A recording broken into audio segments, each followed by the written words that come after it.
আজি আমি ইয়াতে মিটিং কৰাৰ কথা আছিলে, কিন্তু ৰাতি বহুত দেৰি হ'ল আৰু আমি এতিয়া নদুৱাৰ সমষ্টিত যাব বাকী আছে। সেইকাৰণে আজি মই মিটিং নকৰোঁ।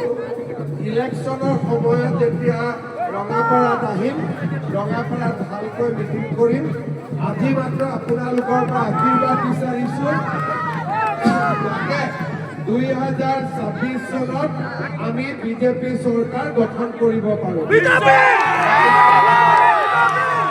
আপোনালোক সকলোৱে বিজেপিক আশীৰ্বাদ দিব। ইলেকশ্যন আমাৰ খুব সোনকালে আহি আছে। আজি আপোনালোকৰ পৰা আমি আশীৰ্বাদ বিচাৰিলোঁ। আমাৰ ৰাজ্যিক সভাপতি দিলীপ শইকীয়া ডাঙৰীয়াও আমাৰ মাজত আছে। আমি দুয়োজনে আপোনালোকৰ পৰা আশীৰ্বাদ বিচাৰিছোঁ, যাতে 2026 চনৰ ইলেকশ্যনত ৰঙাপাৰা সমষ্টিত বিজেপি বিপুল ভোটত বিজয়ী হ'ব।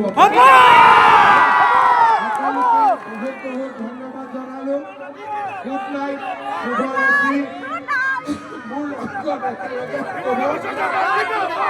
ভাৰত মাতা কি, ভাৰত মাতা কি। আমাৰ কৃষ্ণ কমল জাতি লাগে।